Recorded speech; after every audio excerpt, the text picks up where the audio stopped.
नमस्कार।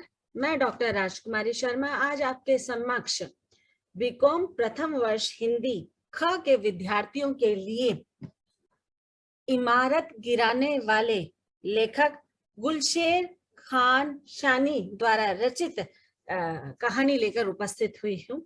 कहानी को प्रस्तुत करने से पहले हम लेखक के बारे में संक्षिप्त में जान लेते हैं। शानी का पूरा नाम गुलशेर खान शानी है।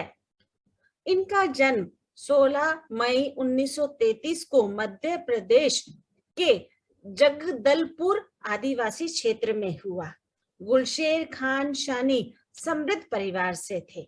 माँ बहुत ही सीधी सादी और पिता कठोर अनुशासन के पक्षधर थे, जिसका प्रभाव गुलशेर खान शानी पर बहुत ज्यादा पड़ा। क्योंकि हम देखते हैं परिवार में अगर अनुशासन का पालन किया जाता है तो उसमें हम कड़े नियमों का रूप स्वरूप देखते हुए नजर आते हैं। तो ऐसे ही शानी का जो जीवन है अनुशासन के आधार पर व्यतीत हुआ और उन्होंने अपने जीवन में इसी प्रकार की सिद्धांतों को अपने जीवन में लागू किया। शानी का भाषा के प्रति बहुत ही ज्यादा गहरा प्रभाव दिखाई देता है। वह हिंदू और उर्दू के एक तरह से हम कहें दक्षता प्राप्त थी उन्हें। इन्होंने अपनी रचनाओं में मनुष्य की समस्याओं और चिंताओं को दर्शाया गया है। क्योंकि हम देखते हैं कि लेखक साहित्य में या समाज में जिस तरह से घटित घटनाएं हैं और वह किस तरह से जन सामान्य के प्रति, या हम ये भी कह सकते हैं किस तरह से वह जन के प्रति अपनी भावना को रखता है। क्योंकि हम मानते हैं और हमारे कहीं ना कहीं शिष्टाचारों में बताया है कि मनुष्य सेवा ही सबसे बड़ी सेवा है। अगर मनुष्य की जो समस्याएं हैं, अगर कोई उसे कम करने का प्रयास करता है या उनके प्रति अपनी भावनाओं, अपनी संवेदनाओं का स्वरूप रखता है, तो कहीं ना कहीं ये भी एक तरह से हम कहें कि हित का ही कार्य करता हुआ दिखाई देता है। शानी ने अपने जीवन में अपने से 5 वर्ष बड़ी एक महिला के प्रेम प्रसंग में असफल हुए। क्योंकि हम देखते हैं कि व्यक्ति के जीवन में जो भी गतिविधि घटती है या बढ़ती है, उसका प्रभाव व्यक्ति के जीवन पर पड़ता है। और इस तरह से अगर प्रेम में असफल क्रियाएं दिखाई देती हैं तो उसका प्रभाव कहीं ना कहीं साहित्य में भी दिखाई देता है। क्योंकि हम देखते हैं कि जब हम किसी चीज में असफल हो जाते हैं तो मन में अनेक प्रकार के अवसाद उत्पन्न होते हुए दिखाई देते हैं। और ये अवसाद अगर सही दिशा में कार्य करें तो व्यक्ति कहीं से कहीं पहुंच जाता है। पर यही हम देखें कि दिशा और दशा में परिवर्तन आ जाए तो व्यक्ति अपने आप में अनेक प्रकार के अवसादों में भी घिरता हुआ दिखाई देता है। कहानी का जो मूल भाव है वो, या सार कह लीजिए या प्रतिपाद्य कह लीजिए, वो इस प्रकार से है। इमारत गिराने वाले का अर्थ हम इस रूप में देखते हैं कि व्यक्ति का व्यक्तित्व जब किसी भी हम कहें कि लाभ स्वार्थ के पक्ष में घिरता हुआ दिखाई देता है, तो जब उसका व्यक्तित्व एक तरह से गिरता है तो कहीं ना कहीं हम देखते हैं कि एक तरह से स्तंभ की तरह खड़े रहने वाले कठोर मनुष्य का जब व्यक्तित्व डोलता हुआ दिखाई देता है तो उसके जो शरीर की इमारत है वह भी गिरती हुई दिखाई देती है। यहाँ पर लेखक का अर्थ इस तरह से मेरे विचार से यहाँ पर बताया गया है। लेखक संपन्न परिवार से है। कहानी में मैं शैली का प्रयोग करते हुए अपनी वेदना संवेदना का स्वरूप दर्शाया गया है। लेखक पूंजीपति नायक के रूप में अपने आप को प्रस्तुत करता हुआ दिखाई देता है और अपने बल सामर्थ्य और अहंकार के कारण गरीब व्यक्तियों को शोषित कर अपनी आत्म तृप्ति करता हुआ प्रतीत होता है। क्योंकि हम देखते हैं कि कई बार ऐसा भी होता है कि जीवन में हम जब कष्ट भोगने की स्थिति में होते हैं तो जो कष्ट हमें दे रहा है उसे कहीं ना कहीं उस रूप में आनंद आता हुआ दिखाई देता है। क्योंकि हम इससे ग्रस्त कई चीजों को देख सकते हैं कि व्यक्ति किस तरह से अपनी आत्म तृप्ति आत्म संतुष्टि के लिए गरीब जनता को, कमजोर वर्ग को किस तरह से दबाता हुआ चलता है। हम अक्सर देखते हैं कि जो अमीर व्यक्ति होता है वह किस प्रकार से अपने छोटे लोगों को हीन दृष्टि से देखता है और उसके साथ अभद्र व्यवहार करता है। कई बार तो ऐसा भी देखने को मिलता है कि ये पूंजीपति, बिल्डर और जो अंडरवर्ल्ड के व्यक्ति हैं कितने शातिर और चालाक होते हैं, अपने स्वार्थ की पूर्ति के लिए किसी भी हद तक चले जाते हैं। कहानी का आरंभ पूंजीपति वर्ग के रूप में नायक अपने आप को अनेक रूपों में व्यक्त कर अपनी उपलब्धियों को गिनाते हुए प्रतीत होता है, जैसे चालाकी, अमीरी, मजदूर एवं मजबूर लोगों के घर परिवार को किस तरह से बिगाड़ता है, क्योंकि हम संवारने की दृष्टि में अपना कार्य करते हुए नहीं दिखाई देते हैं। जहां हमारा स्वार्थ होता है, जहां हमारा हित होता है, वहां पर हम किसी की बसी बसाई गृहस्थी को भी तहस नहस करने से पल नहीं लगाते। तो इस तरह की जो मानसिकता है वह कहीं ना कहीं परिवेश का ही नतीजा होता है, या वातावरण के अनुकूल जिस तरह से व्यक्ति अपने बचपन से लेकर युवा अवस्था या आगे की अवस्थाओं तक पहुंचता है, उसका प्रभाव कहीं ना कहीं वातावरण के अनुकूल ही दिखाई देता है। और वो अनुकूलता किस तरह से व्यक्ति को इन चीजों के प्रति आसक्त करती हुई दिखाई देती है। आत्मकथात्मक शैली में की गई कहानी में नायक अपनी घिनौनी चालों पर आत्मग्लानि व्यक्त करता है, क्योंकि हम देखते हैं अगर जो कहानी का चालक है या संचालक है या जो लिख रहा है, वह अपने आप को भी एक तरह से बचाता हुआ चलता है।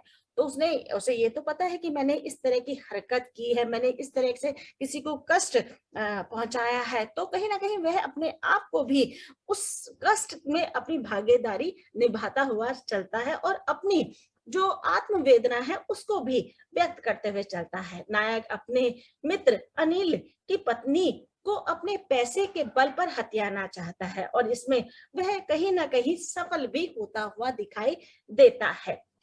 एक दिन वह अपने मित्र और उसकी पत्नी शराब के नशे में धुत अपनी अपनी मर्यादा को एक तरह से लांघते हुए दिखाई देते हैं। अनिल अपने मित्र के सामने ही अपनी पत्नी को अपने आगोश में लेकर प्यार करने लगता है, जिसे देख नायक भी उत्तेजित हो जाता है और वह भी अनिल की पत्नी के साथ यौनाचार करने लगता है। क्योंकि हम देखते हैं कि अगर इस तरह का जो वातावरण एक तरह से क्रिएट होता है तो कहीं ना कहीं इंद्रियां कार्य करती हुई भी दिखाई देती हैं और उसमें हम देखते हैं कि कितनी अभद्रता का जो अश्लीलता का जो रूप है वह कहीं ना कहीं दिखाई देता है। जब वे इस तरह के यौनाचार में पूरी तरह से लिप्त अपने आप को पाते हैं तो उसकी भी जो वेदना है वह कहीं ना कहीं व्यक्ति को एक तरह से नकारात्मक चीजों की ओर अग्रसर करती हुई दिखाई देती है। सुबह शराब का नशा जब उतरता है तो वह अपना आत्म अपराध बोध की भावना से एक तरह से लिप्त ना होकर सुबह अपने मित्र के समक्ष उपस्थित हो जाता है और कल के हुए हादसे पर हंसकर अपनी अभिव्यक्ति व्यक्त करता है। कहने का तात्पर्य यहाँ पर यह है कि अगर हम किसी भी तरह की कोई भी इस तरह की हरकत करते हैं या इस तरह के दुष्ट अपराध करते हैं, दुष्कर्म करते हैं, उसके बाद भी सीना चौड़ा करके हम खड़े हुए दिखाई देते हैं, तो वहां पर हमारी जो हमारा जो व्यक्तित्व है वह छिन्न भिन्न होते हुए दिखाई देता है। पर कई बार हम देखते हैं कि वातावरण में लिप्त व्यक्ति इस तरह की हरकतों को अपनी उपलब्धियों के आधार पर एक तरह से गिनवाता हुआ दिखाई देता है या प्रदर्शित करता हुआ दिखाई देता है, तो कहीं ना कहीं व्यक्ति के मन में अनेक प्रकार के जो भाव है, जो विचार है, वह कश्मकश में दिखाई देते हैं। महानगर में वाइफ स्वैपिंग की समस्या निरंतर बढ़ती चली जा रही है। कहने का तात्पर्य है हम देखते हैं कि किस तरह से लेखक अपनी समय में स्थिति परिस्थिति का जो परिवर्तन है और जो परिवर्तन है कई बार हम देखते हैं कि सुचारू रूप में कोई सहन कर पाता है, कोई नहीं भी सहन कर पाता है। तो इसमें दिखाया गया कि किस तरह से पाश्चात्य संस्कृति में किस तरह से वाइफ जो एक्सचेंज की जो एक तरह से समस्या ही कह लीजिए या उनके स्तर पर एक तरह से क्रीड़ा का जो रूप है वह दिखाई देता है। आपने फिल्म देखी होगी, अजनबी फिल्म आई थी अक्षय कुमार की और उसमें बॉबी देओल भी था, करीना कपूर और बिपाशा बासु थे।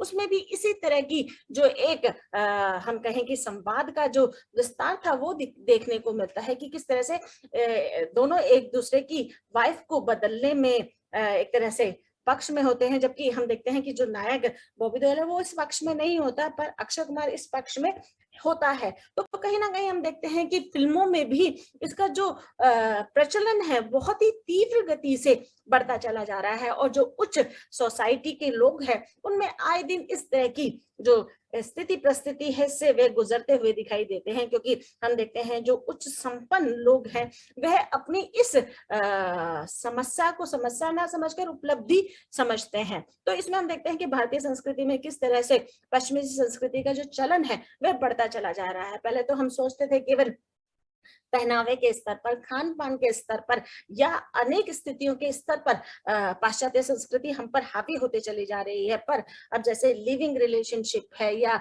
वाइफ स्वैपिंग है, इस तरह की समस्याएँ भी आम होती चली जा रही है। हम महानगर जैसे हम महाराष्ट्र की बात करें और उसमें हम देखें उच्च लोग हैं, या दिल्ली में भी हम ये कह सकते हैं, ज़रूरी नहीं है वहीं, क्योंकि वहाँ पर इंडस्ट्री है और फ़िल्म नेता, अभिनेता इस तरह के कार्यों में अधिकतर हम देखते हैं कि रत होते हुए दिखाई देते हैं। तो कहीं न कहीं इसका प्रभाव पूरे समाज पर भी पड़ता चला जा रहा है, जिसके कारण लेखक इस तरह की कहानी को लिखने के लिए वहाँ पर अपने आप को दबावपूर्ण रूप में प्रस्तुत करता हुआ भी दिखाई देता है।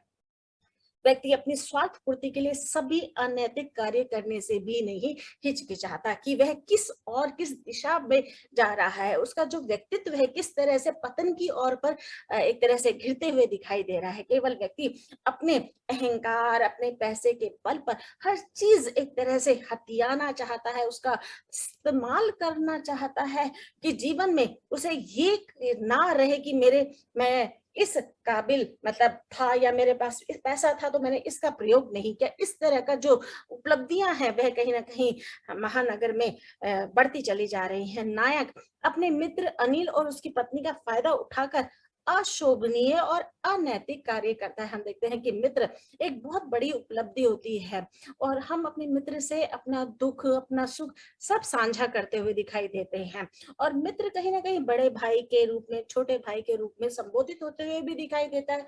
पर आज के समय में हम देखते हैं कि इंसान किस तरह से स्वार्थ के आधार पर अपनी पूर्ति करते हुए दिखाई देता है। उसमें वह भावनाएँ, वह संबंध का जो गिरावट है, वह निरंतर बढ़ती चली जा रही है, और रिक्तता का भाव जो अनायास पूरे महानगर में, या हम कहें कि सभी महानगरों में एक तरह से बहुत ही तेजी से बढ़ता हुआ दिखाई दे रहा है। हर स्थान पर केवल नारी का केवल शोषण ही किया गया है। पति के होते हुए भी वह अपने आप को सुरक्षित नहीं समझ पाती, क्योंकि जब रक्षक ही भक्षक हो जाए तो वह क्या किया जा सकता है। जैसे हम कहानी में दिखाया गया है, अगर जो रक्षा करने वाला ही है वही सारे नियम कानून तोड़ने के लिए आमादा हो जाता है, तो हम दूसरे व्यक्ति पर कैसे दोष दे सकते हैं। इमारत बचाने वाला ही इमारत गिराने पर आमादा हो जाए तो जीवन कैसा होगा। लेखक शानी ने बहुत ही संजीदगी से कहानी का जो विस्तार है वह दिखाने का प्रयास किया है, और कहानी में हम देखते हैं कि अनेक उच्च वर्ग के रूप में महानगरों में एक व्यंग कसते हुए यहाँ पर दिखाया है कि किस तरह से जो पूंजीपति वर्ग है अपने पैसे के बल पर अनेक प्रकार की मनमानियां करते हुए दिखाई देते हैं। कमजोर व्यक्ति को वह एक तरह से अपने हाथ की कठपुतली समझते हैं, और उसे जिस ओर मोड़ना चाहते हैं उस ओर मोड़कर अपने अहम की संतुष्टि करते हुए दिखाई देते हैं। धन्यवाद।